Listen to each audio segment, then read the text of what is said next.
지금 이제 평창 동계 올림픽이 이제 시작되었죠, 사실상.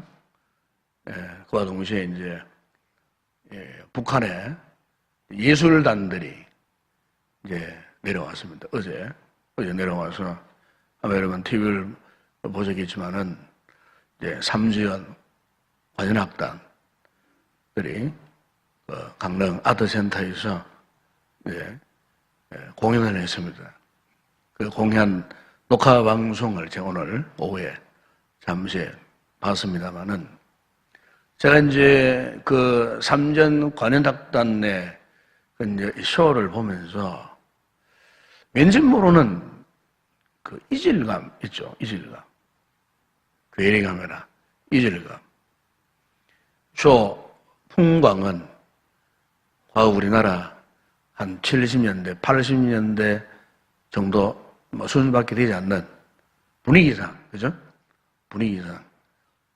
그 정도밖에 되지 않으면서도 왠지 모르게 이질감, 민족적인 이질감을 굉장히 느끼게 되어 있어요. 불과 우리나라가 이제 45년 이후에, 1945년 이후에 불과 한 72년 정도밖에 안 되는데 그 당시에 참 우리 대한민국, 우리 한민족, 이 민족의 뿌리,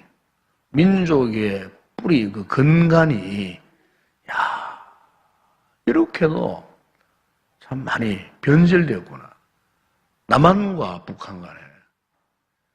그래서 앞으로 만약에 통일이 된다고 할지라도 당분간 남북관계 사람들이 마치 서독과 동독이 수년 동안 깊은 갈등을 느꼈던 것처럼 앞으로 우리도 통일이 된다 할지라도 그런 어떤 이질감으로 인한 갈등을 많이 느끼지 않겠나.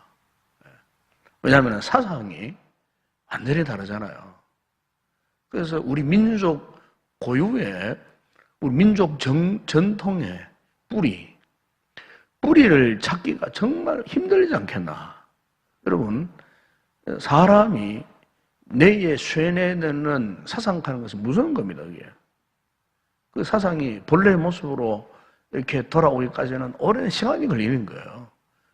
이런 것을 보면서, 공연 하나를 보면서도 이런 참 이질감을 느끼면서, 참 우리 민족의 장래가, 우리나라의 이 장래가 앞으로 어떻게 진행될 것인가. 이 모든 역사의 주관자 하나님이시기 때문에 하나님께서 어떻게 하실지 모르겠지만은 당장 이런 공연 하나를 보더라도 참 이렇게 이 이질감을, 괴리감을 느낄 정도가 되니까 참 우리 민족의 상처가 참 이렇게 깊구나 하는 것을 그 공연을 보면서 공연하는 그 악단, 그 쇼, 삼전 그 관악단들은 그냥 막 춤을 추고 이렇게 하지만은 제가 볼 때는 좀 뭔가 좀 측은하게 느껴지고 우리 민족 자체가, 우리 대한민국이 참 불쌍하게 느껴지기도 하고 이런 여러 가지 것을 많이 느꼈어요. 단순히 쇼가 재밌다 이런 것보다도 그걸 보면서 뭔가 좀 기분이 좀 침울해지는 그와 같은 느낌을 저는 갖게 되었어요. 여러분, 우리 사람에게 있어서 정말 중요한 것은 뿌리를 찾는 겁니다. 뿌리를 찾는 거예요.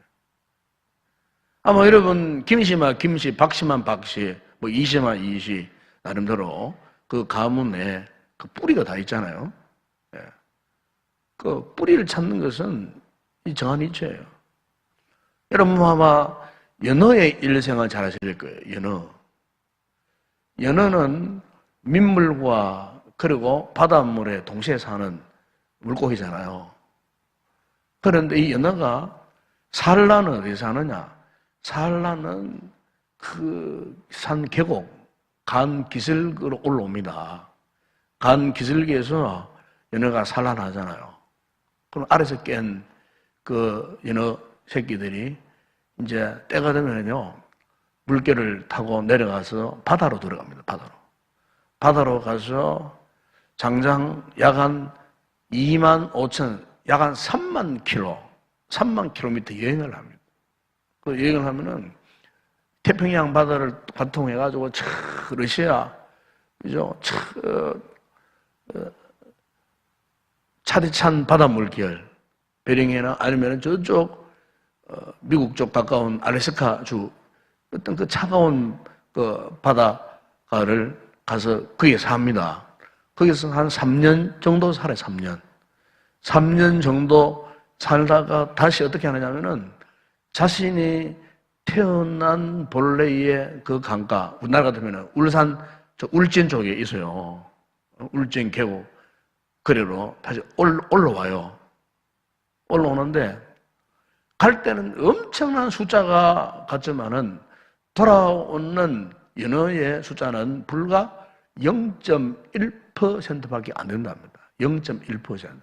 그 나머지는 거기 갔다가 뭐 다른 길로 가든지 뭐 죽든지 이렇게 하는데, 그런데 0.1%는요 반드시 자신이 그 알을 깬 그 원래의 자료로 돌아온다. 이걸 소위 이제 뭐라고 말하냐면은 회귀 본능이라 그럽니다.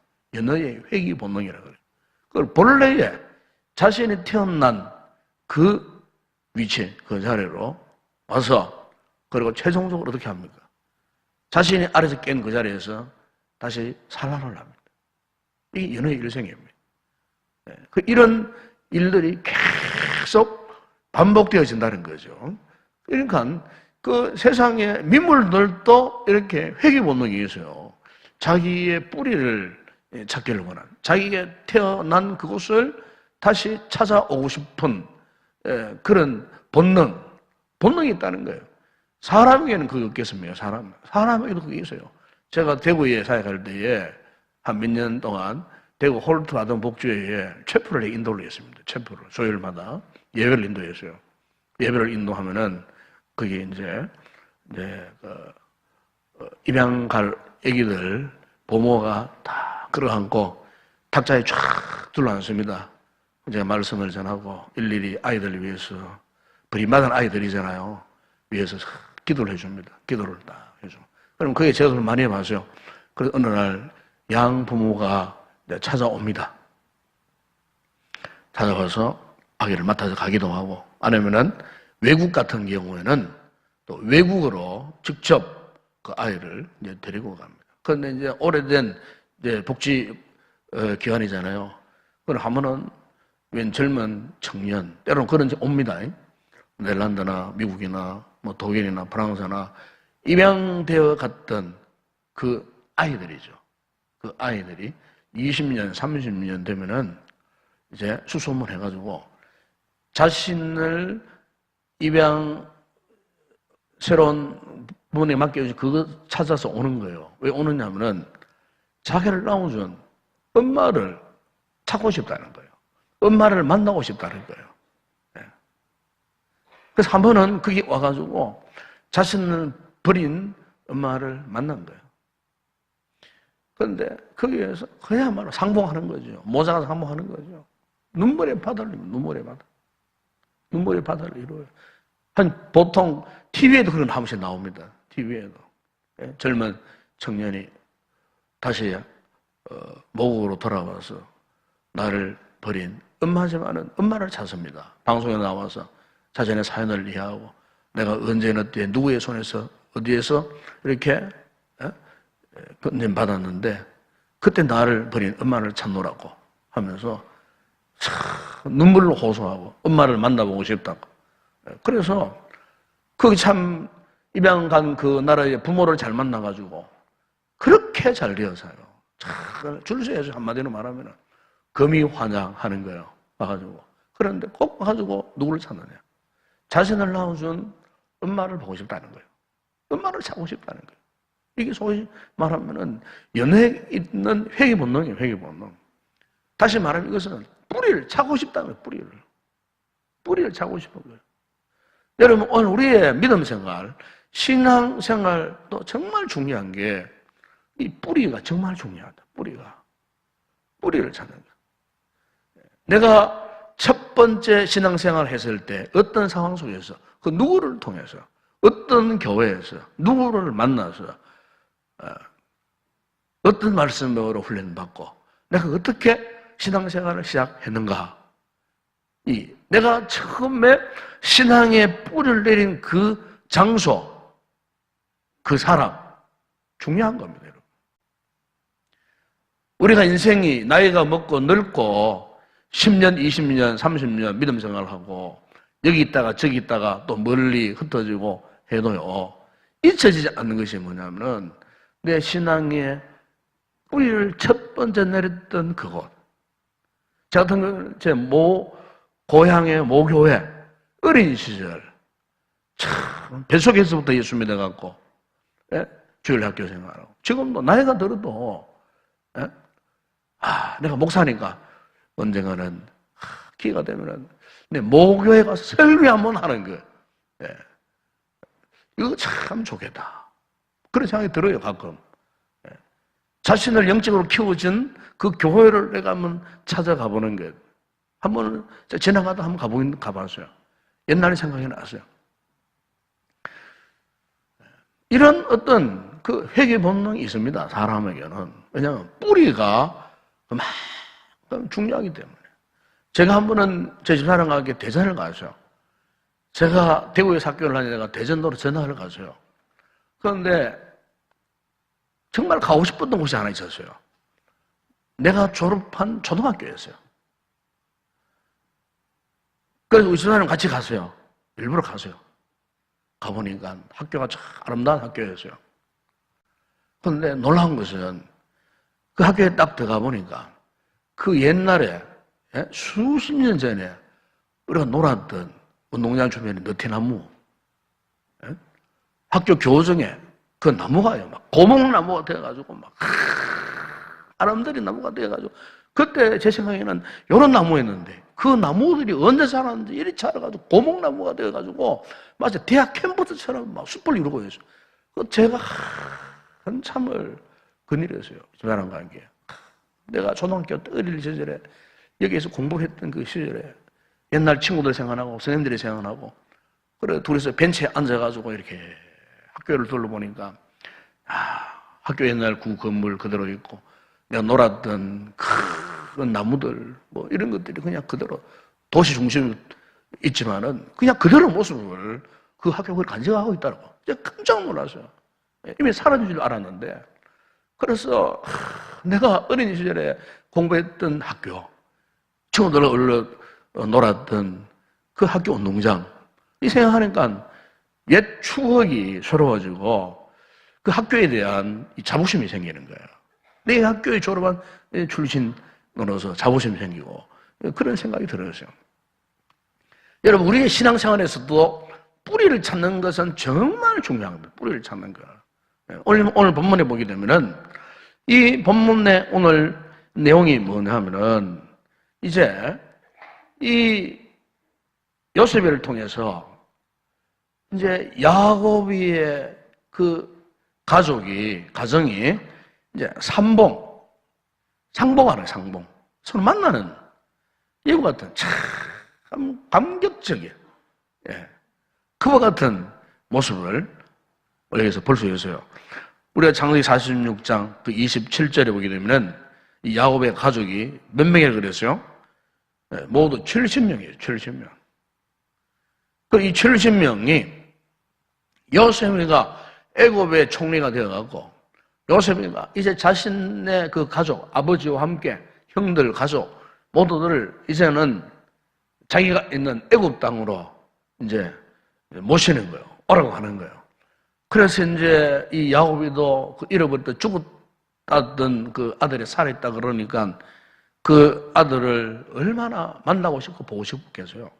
그래서 요셉이라는 아들이 살아있고 애굽의 총리가 되었다는 이 참 충격적인 이 소식을 접하고 그 아들을 만나보기 위해서 어떻게 했냐면은 그 70명의 가족을 이끌고 참 급한 마음으로 뭐 달려왔겠죠. 급한 마음으로 달려왔겠죠. 그럼 달려왔는데 오늘 여기 보니까 28절에 보면 이렇게 말씀합니다. 28절에 야곱이 유다를 요셉에게 미리 보내. 그러니까 요셉에게 오다가 먼저 누구를 먼저 요셉에게 보내냐면은 유다를 먼저 요셉에게 보냈어요. 유다를 네 번째 아들 유다를 요셉에게 보내갖고 뭐라고 이야기했냐면은 자기를 고센으로 인도하게 하고 그래서 고센 땅으로. 물론 여기에 야곱이가 고센 땅으로 가게 된 이유가 있죠. 이유가 첫 번째 이유는 창세기 45장 10절을 보게 되면은 요셉이가 이런 이야기합니다. 아버지의 아들들과 아버지의 손자들과 아버지의 양과 소와 모든 소유가 고센 땅에 머물려 나와 가깝게 하소서. 먼저 요셉이가 자신의 아버지와 자신의 그 가문의 그 가족들을 고센으로 내려오세요. 고센 땅에 머물러세요. 이렇게 했기 때문에 고센 땅으로 갔고, 또 하나 이유는 뭐냐면은 고센에서 만난 요셉이가 아버지 야곱에게 한 말, 그걸 보면 잘 알 수 있어요. 46장 34절에 보면 이렇게 말합니다. 여러분 오늘 본문 34절 보세요. 당신들은 여기를 주의 종들은 어렸을부터 지금까지 목축하는 자들이 온데 우리와 우리 선조가 다 그러하니이다 하소서. 애굽 사람은 다 목축을 가정이 여기나니 당신들이 고센 땅에 살게 되리이다. 이거 보면은 그 당시에 애굽 사람들은 이 지금 야곱의 가정처럼 이렇게 목축업을 하는 양을 치고 뭐 소를 기르는 이런 목축업을 하는 사람들을 굉장히 싫어했다 그 말이에요. 실제로 그 당시에 이런 목축업을 하는 사람들은 신분 계층이 최하위 계층이에요. 팔레스타인에서도 마찬가지입니다. 예수님 시대에 어땠습니까? 양치기들, 목동들의 신분은 최하위 계층이에요. 애굽에서도 마찬가지. 애굽 사람들이 싫어한다 그 말입니다. 목축업을 하는. 그래 싫어하기 때문에 고센 땅에 머물러라 이렇게 말한 같은데도 사실은 오늘 본문을 가만히 보게 되면은 애굽 사람들이 목축업을 하는 야곱의 가족들을 가정이 생각하니까 고센 땅에 머물러라 한 것이 아니고 그것을 핑계 삼아 그걸 빌미로 해서 어쨌든 요셉의 생각은 자기의 가문의 가족들, 아버지를 비롯한 이 가족들이 고센 땅에 머물러야 한다는 의지가 분명했던 거예요. 고센 땅. 물론 고센 땅을 지리적으로 보게 되면은 이 애굽, 지금 에집트의 그 나일강 하류에 아주 기름진 이 델타 삼각주, 기름진 그런 땅이에요. 무슨 농사를 해도 농사가 잘 되어지는 그런 땅도 좋지만은, 그러나 과연 야곱이가 그곳에 머물기를 원했고 요셉이가 그곳에 머물기를 원했던 이유가 단순히 기름진 땅이었기 때문에 그랬겠나. 그게 아니라는 겁니다. 더 깊은 의도가 있어요. 더 깊은 뜻이 있었다는 거예요. 그 이유가 뭐냐? 아까 제가 서두에 말씀했지만은 야곱의 신앙의 정신, 요셉의 믿음의 정신은 자신의 영적인 뿌리를 찾겠다는 겁니다. 영적인 뿌리에 가장 가깝게 자신들의 가족을 두길 원했다는 겁니다. 영적으로 보게 되면은 애굽은 세상이에요. 온갖 세상 죄악이 관인한 그 땅, 그 하나님의 이 거룩한 백성들이잖아요. 이 하나님의 이 거룩한 백성들이 타락한 문화에 애굽에 거기에 살기를 원치 않고 아직까지 개발되지 않은 그 누구도 그게 살지 않았던 그 고센 땅, 그야말로 신성한 땅, 거룩한 땅일 수도 있고 그 고센 땅에 머물기를 원했다는 겁니다. 고센 땅. 그래서 이 요셉이가 바로에게 그와 같은 보고를 했어요. 여러분 47장 1절에 보게 되면은 이런 말씀이 있어요. 요셉이 바로에게 가서 이르되 내 아버지와 내 형들과 그들의 양과 소와 모든 소유가 가나안 땅에 와서 고센 땅에 있나이다. 요셉이가 바로에게 보고를 해야 되지 않겠어요? 고센 땅이 있습니다. 또 마찬가지로 47장 4절에 보게 되면은 야곱과 그 가족들이 바로에게도 그렇게 이야기합니다.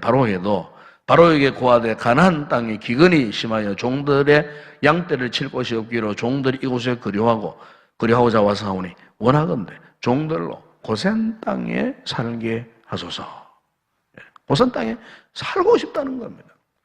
다시 말씀드리면은 왜 이렇게 요셉이도 그렇고 야곱이도 그렇고 이들이 왜 이렇게 고센 땅에 머물려고 했을까? 과연 고센 땅이 어떤 땅이길래 이 고센 땅에 머물려고 했을까? 본래 이 고센 땅은 애굽 시대의 이 지명 언어는요, 이 람셋이라고 합니다. 람셋. 거기 창세기 47장 11절 보게 되면은 이렇게 말씀합니다.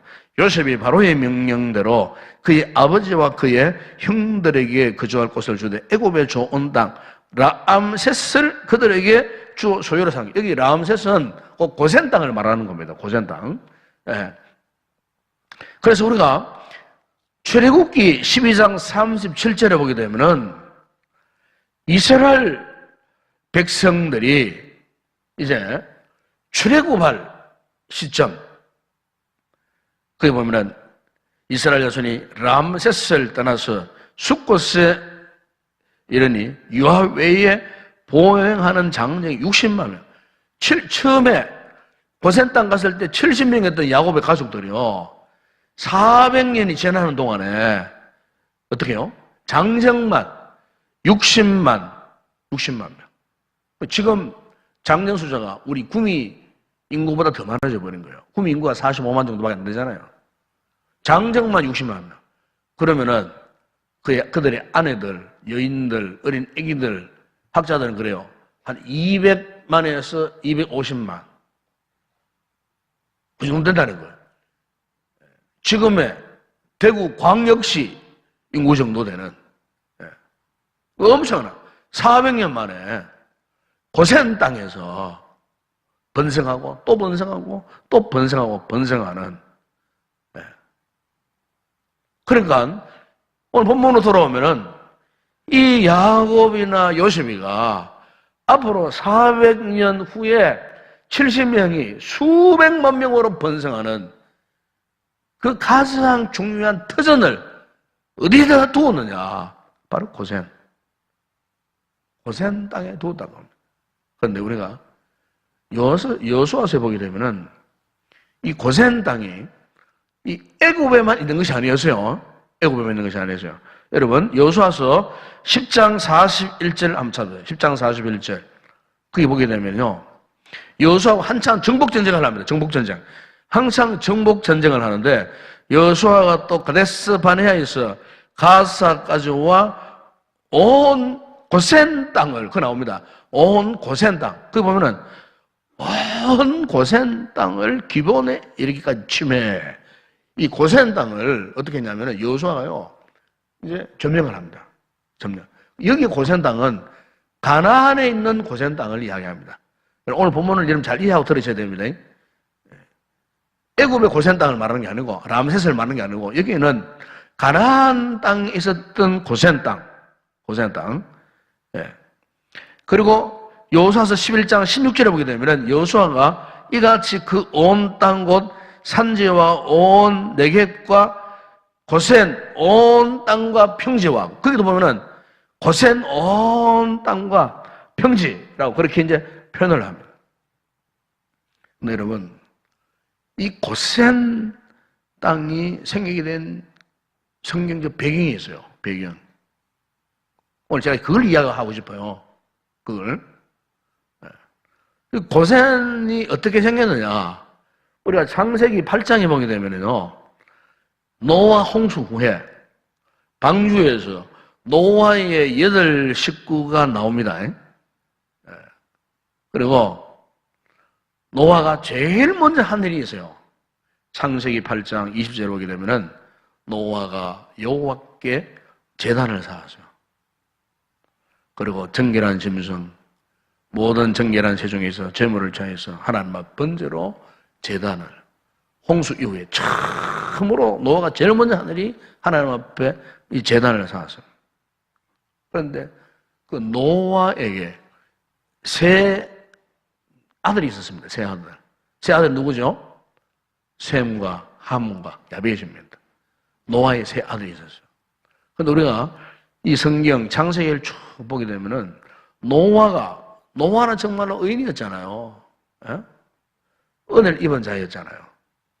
그래서 홍수 후에 하나님의 물심판 이후에 그가 제일 먼저 했던 것도 뭐 집을 짓는 일이 아니었죠. 하나님 앞에 제단을 쌓는. 그러니까 노아의 이 믿음은 정말로 탁월했어요. 하나님 인정하셨어요. 그래서 온 세상에 모든 사람 물로 심판해 버리지만은 노아의 그 믿음, 노아의 그 의로움, 그것으로 노아의 8가족은 방주 속에서 구원받은 거예요. 그만큼 노아의 믿음은 탁월했어요. 그런데 그 노아의 믿음의 계보를 누가 이 세 아들들 가운데에 누가 이어받느냐면요. 셈이 노아의 의로운 믿음을 이어받았어요. 노아의 믿음의 계보가요. 함은 흑인 애국 사람 그런 본래 그 인종들이 피부가 시커먼 흑인. 야벳은 백인, 오늘날 유럽 계열의 그런 인종을 말하고, 셈은 우리 동양 계열. 그러니까 팔신도 서남아시아 쪽에 동양 계열이거든요. 네, 동양 계열에 속하거든요. 그런데 노아의 그 탁월했던 믿음을 계승한 아들이 누구냐면은 바로 이 셈입니다. 셈. 그러니까 셈족이에요. 셈족. 오늘날 모든 셈족의 선조는 노아의 첫 번째 아들 셈이었어요. 그러니까 이 셈이 바로 자신의 아버지의 신앙을 계승받았어요. 계승받았는데 그것이 여러분 한번 성경 한번 찾아보세요. 오늘 창세기 10장 21절 이하 24절 한번 찾아보세요.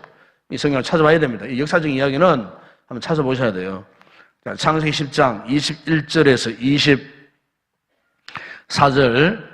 자, 제가 읽겠습니다. 여러분 눈으로 읽으세요. 21절 읽어보면 셈은 에벨 온 자손의 조상이요 야벳의 형이라. 그에게도 자녀가 출생하였으니 셈의 아들은 엘람과 아수르와 아르박삭과 룻과 아람이요 아람의 아들은 우수와 훌과 게델과 마스며 아르박삭은 셀라를 낳고 셀라는 에벨을 낳았으며. 그게 보게 되면은 그게 이 노아의 첫 번째 아들 셈의 계보가 나오는 거예요. 셈의 계보. 노아의 믿음의 계보를 이어받았던 영적인 계보를 지금 이야기하는 겁니다. 마치 마태복음에 예수님이 족보하면서 그 족보를 이야기했듯이 똑같아요. 노아의 믿음의 계보가 어떻게 이어졌는가 그걸 이야기하는 겁니다. 그 이야기하는데 눈에 들어오는 그 노아의 첫 번째 아들 아들들 그죠? 아들들이 쭉 나오는데 특별히 거기 보면은 아르박삭이 이랍니다. 아르박삭이 그의 아들을 낳았는데 그 아들이 셀라예요. 셀라가 아들 낳았는데 그 아들이 에벨. 그러니까 노아의 믿음의 계보가 아르박삭, 셀라, 에벨을 통해 가지고 믿음의 계보가 이렇게 이어지는 것을 이야기하고 있어요. 여러분 또 창세기 10장 1절 한번 더 보세요. 셈은 에벨 온 자손의 한번 보세요. 셈은 에벨 온 자손의 조상이에요.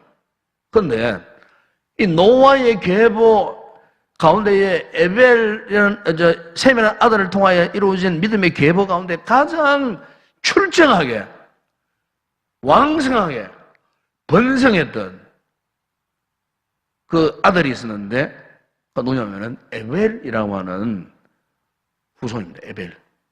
그 에벨이 온 자손의 조상이었다. 에벨. 그래서 이 에벨이 역사적으로 보게 되면은 에볼라 왕국을 건설합니다. 에볼라 왕국을. 이 에벨을 통해 가고 이 에벨라 왕국이 어디 있었냐면은 하란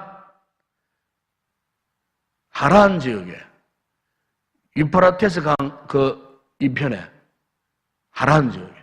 여러분, 하란이는 많이 들어봤죠? 하란. 하란의 고향 가는 사람 누구예요? 아브라함이잖아, 아브라함. 갈대우르 쪽 하란 쪽이에요. 그러니까 그 하란, 거기에서 에볼라 왕국을 건설한 거예요. 그러니까 그 에볼라 왕국은 한마디로 말하면은 노아의 믿음을 계승받은 믿음의 왕국이에요. 믿음의 왕국.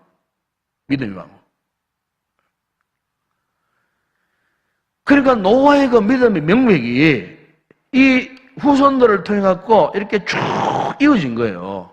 그래서 훗날에 이 에벨의 후손 가운데 드디어 누가 등장하느냐?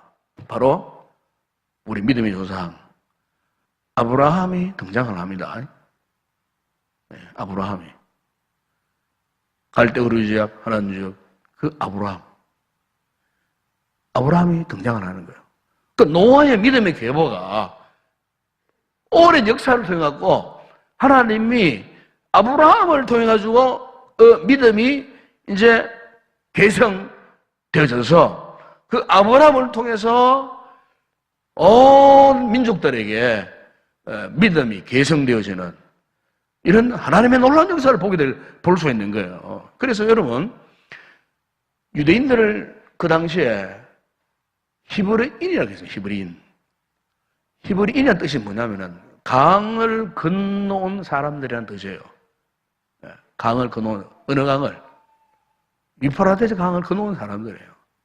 그러니까 그 에벨의 후손을 칭할 때에 세상 사람들이 히브리인이라. 강을 건너온 사람들이라. 그런데 강을 건너온 그 히브리인들은 노아의 믿음을 계승한 사람들. 믿음의 사람들. 그러니까 그들이 어땠냐면은 셈족의 후예가 된 그들이 하나님을 잘 경외했던 그들이 이제 이 가나안 땅에 들어와서 처음으로 이렇게 이제 정착하며 살고 믿음의 터전을 세웠던 그곳을 일컬어서 전통적으로 이 히브리인들이 그것을 고센. 그러니까 애굽에 있어서의 고센은 애굽에서의 고센이지만은 땅이지만은 그러나 이 히브리인들은 고센을 잊지 못하는 거예요. 고센. 잊을 수가 없는 거예요. 그들 조상적으로부터 땅을 물려받은 믿음의 계보를 이어받은 하나님의 거룩한 백성들이 모여있는 그 지역. 그래서 이 고센은 이런 의미에서 굉장히 중요한 의미를 가지고 있다는 겁니다. 제가 지난 여름에 러시아 브라디보스톡을 가봤습니다. 브라디보스톡을 가보니까 여러분 잘 아시겠지만은 거기 브라디보스톡 하바롭스크 쭉 보면 지금은 중국 땅, 러시아 땅 겹쳐 있지만은 사실 옛날에는요 그 땅이 우리 땅이었어요. 우리 땅, 우리나라 땅이었어요. 바레라고 하는 신라가 삼국 통일을 할 때에 고구려를 점령해가지고 삼국 통일을 이루었을 때에 그 북쪽 변방으로 고구려 이민들이 피난을 가세요. 고구려 이민들이 피난을 가지고 세운 나라가 고구려 후손들이 세운 나라가 바레 아닙니까? 그렇죠? 바레예요, 바레. 바레가 엄청난 광활한 땅을 유지했어요. 그런데 바레 역사가 거의 한 100년밖에 안 됩니다. 100년밖에. 근데 100년밖에 안 되는데도 그 엄청난, 지금 우리 밑에 이 땅과는 비교할 수 없는 엄청난 광활한 땅이에요. 그 광활한 땅을 바레 대조영이라고 하는 임금이 나타나가지고 그 바레를 지배했어요. 바레를 지배했는데 지금 거기 가보니까요. 지금도 그 옛날 바레의 유적지가 그대로 남아있어요. 바레에 지금부터 1300년 전 아닙니까? 약 1300년 전에 그들이 집을 짓고 살았던 그 기와 조각, 절터, 등등 이런 것들 지금도 그 광활한 한마디로 대평원이요. 끝에 보이지 않는 광활한 대평원. 제가 거기 가서 우리 목사님 이런 이야기 했어요. 이 땅이, 지금 우리 땅이었으면, 우리 대한민국이 어땠을까? 그 기름진, 푸른 초장이 막 쫙 끝도 없이 깔려있는, 그야말로 막 광활한 그 엄청난 그 땅이 옛날 우리 선조들이, 예? 그 땅을 지배하고, 그 땅에서 말을 타고, 달리고 했던 그 땅 한가운데 딱 서가지고 동서남북을 딱 바라보는데요. 막 감동이 막 오네, 감동이 막 오는데, 야, 우리 민족이 한데 우리 선조들이 이런 광활한 땅, 지금 중국, 러시아의 그 중원 지역을 완전히 점령해서 정말 우리 민족이 천몇백 년 전만 하더라도 정말 우리 민족이 뛰어난 민족으로 말이죠. 예? 중국 중원을 호령했던 우리 선조들.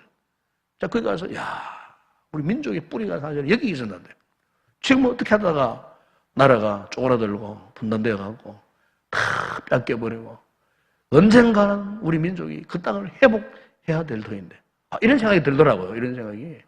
네? 여러분, 오늘 제가 왜 이런 이야기를 하느냐 하면은, 여러분, 오늘 우리의 이 신앙생활에 있어서 정말 중요한 것은요, 뿌리를 찾는 겁니다. 뿌리가 분명해야 돼요. 그 뿌리, 정말 우리의 신앙이 정말 하나님 앞에 온전하게 세워져야 돼요. 뿌리가 없으면은요, 그 신앙이 온전하지를 못합니다. 내가 언제, 어느 교회에서 어떻게 믿었고, 어떻게 신앙생활을, 어떻게 신앙 고백을 했고, 우리 가정에 우리 부모님이 어떻게 예수를 믿었고, 어떻게 이 신앙이 지금 나이까지 이렇게 개성되고 왔는가. 뿌리가 없으면요, 그 신앙이 온전할 수가 없어요. 뿌리가 분명해야 돼요. 더구나 영적으로 정말 혼란한 시대에 우리 살고 있지 않습니까? 온갖 이단들이 득세하잖아요. 온갖 기독교를 사칭한 가짜 교단들, 가짜 교회들이 얼마나 많습니까, 여러분? 이럴 때일수록 우리가 정말로 건강한 신앙을 뿌리를 둔 내 신앙의 원조가 뭐냐, 뿌리가 어디에 있느냐 하는 걸 찾는 것은 정말 중요한 일이라 그 말이에요. 오늘 여러분, 야곱이와 요셉이가 고센 땅을 이렇게 고집한 이유가 이것 때문이에요. 자신들의 그 믿음을 선조로부터 물려받고 계승되어 오는 그 본래의 신앙의 뿌리가 있었던 그 땅, 고센, 그것을 상기한 거예요. 거기를 벗어 나오십시를 않았다는 거예요. 그것을 사수하고 싶었다는 겁니다. 오늘 저와 여러분에게도 우리가 신앙생활에 있어서 정말 중요한 것은 내가 지금 어디에 머물러 있는가 하는 겁니다. 어디에 머물러 있는가? 애굽에 머물러 있는가? 아니, 영적인 고센 땅에 머물러 있는가? 애굽의 권력, 향락, 쾌락, 세상 재미, 세상 자랑, 애굽 사람들이 뽐내고 자랑하는 그런 곳에 머물러 있지는 않는가? 속히 돌아서야 돼요. 영적인 신뢰가 우리 믿음의 근간을 이루는, 믿음의 뿌리가 있는 영적인 고센 땅, 이 땅을 회복하고 이 땅에 여러분의 신앙을 잘 뿌리내려서 어떤 세파 속에서도 흔들림 없이 우리가 든든한 믿음의 승리자가 다 되어지는 그런 복된 성을 되기를 주의 이름으로 축원합니다.